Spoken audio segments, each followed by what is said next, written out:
Pittsburgh's new era has officially begun, and it's already dividing the fan-base Steelers nation. Buckle up, because what's happening in Pittsburgh right now isn't a tweak, a reload, or a quiet reset. This is a full-blown identity shift. The front office is making moves that are bold, uncomfortable, and downright controversial. A former AFC North rival is now in charge of the defensive line. A legendary quarterback's future is suddenly tied to a familiar coach in black and gold. And behind the scenes, two of the most expensive defensive stars on the roster could be on their way out to fuel a long-term rebuild.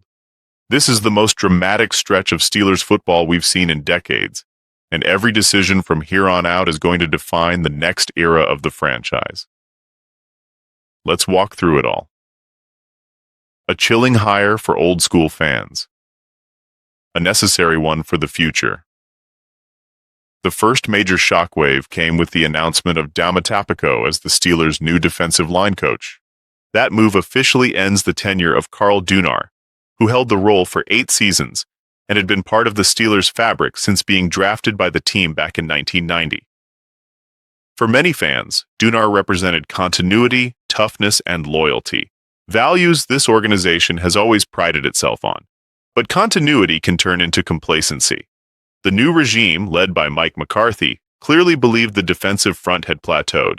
The talent was there, but the technique, urgency, and adaptability weren't matching the league's evolution. And that's where Pico comes in.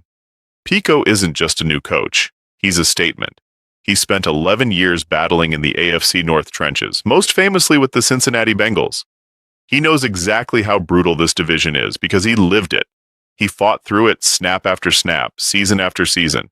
Across stints with the Bengals, Broncos, Ravens, and Cardinals, Pico made over 150 career starts, building a reputation on durability, discipline, and raw physicality. That kind of lived experience carries weight in an NFL locker room. Last year, he worked at the college level under Deion Sanders in Colorado, refining young talent and sharpening his coaching voice. But the real reason he landed in Pittsburgh?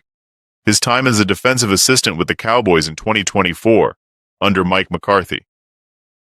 That familiarity mattered. McCarthy wanted someone who already understood his expectations, his terminology, and his vision. Pico checked every box. Rebuilding the defensive line's identity. From the ground up, Pico's task won't be easy. He's inheriting a defensive line with proven veterans like Cameron Hayward, plus young players still trying to find consistency.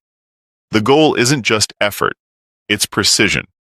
Expect a heavy focus on hand placement and leverage, faster recognition against zone-blocking schemes, rotational depth that keeps pressure constant for 4 quarters. Hiring a former elite nose tackle signals something important.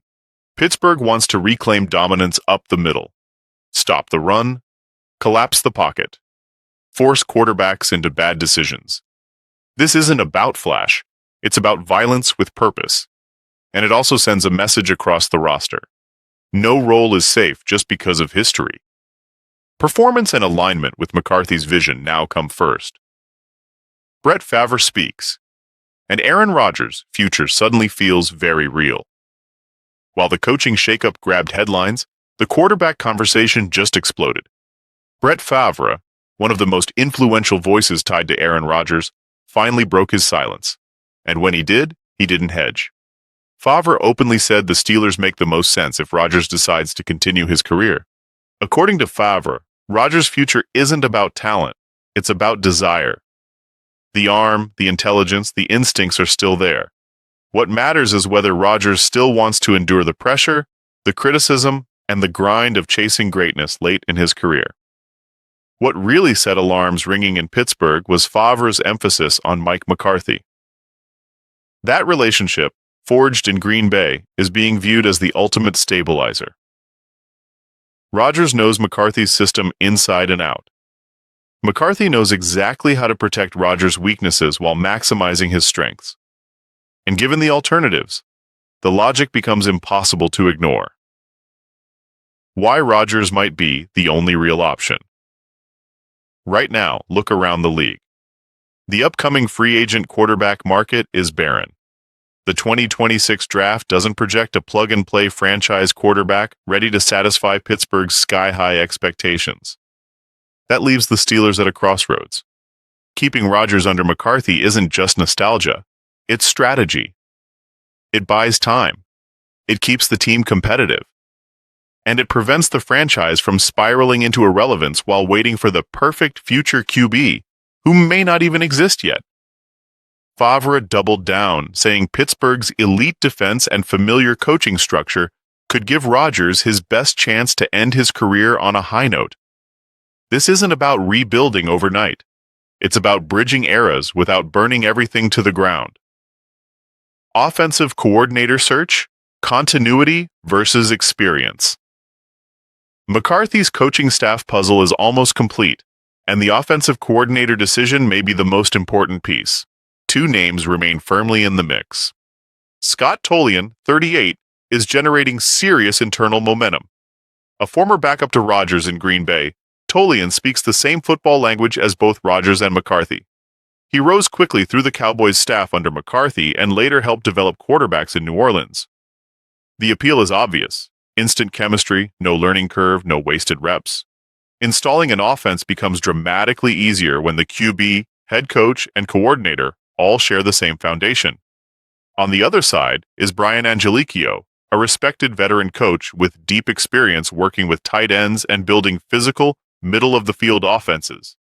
His approach would benefit players like Pat Freiermuth and Darnell Washington, emphasizing balance and toughness. Still, sources say Tolian is the frontrunner, praised for his clarity, energy, and modern approach. An announcement is expected soon, possibly before the NFL Combine. The salary cap storm, Highsmith and Ramsey in trade talks. Now comes the hardest part for fans to accept. Alex Highsmith, despite being under contract through 2027, is at the center of serious trade discussions. Not because of performance, but because of value. The Steelers want draft capital. They want flexibility. And Highsmith is one of the most valuable assets they can move without completely collapsing the defense. With Nick Herbig's rapid development and rookie Jack Sawyer waiting for larger roles, the front office sees an opportunity to save roughly $14 million while acquiring future picks. Then there's Jalen Ramsey. At 32 years old, with a massive cap hit and early signs of decline, Ramsey doesn't perfectly align with a youth-driven defensive reset. A post-June 1st trade could free significant space and bring back valuable draft assets from a contender desperate for secondary help. These moves aren't emotional, they're surgical. The philosophy is simple. Sell high, plan ahead, and don't let sentimentality sabotage the future. The final verdict: risk everything or stay mediocre. This is the most aggressive stretch of Steelers decision-making in decades. Former rivals on the staff. Franchise icons potentially on the move. A quarterback gamble that could either revive greatness or accelerate a rebuild. The safety nets are gone. Now it's on Mike McCarthy and the front office to prove that bold choices lead to banners, not regrets. So Steelers fans, here's the real question. Do you trust this vision enough to endure the pain now? Or is this the moment where the franchise risks losing its soul chasing a new one? Drop your thoughts, hit that like button, and subscribe. Because what's coming next in Pittsburgh could change everything.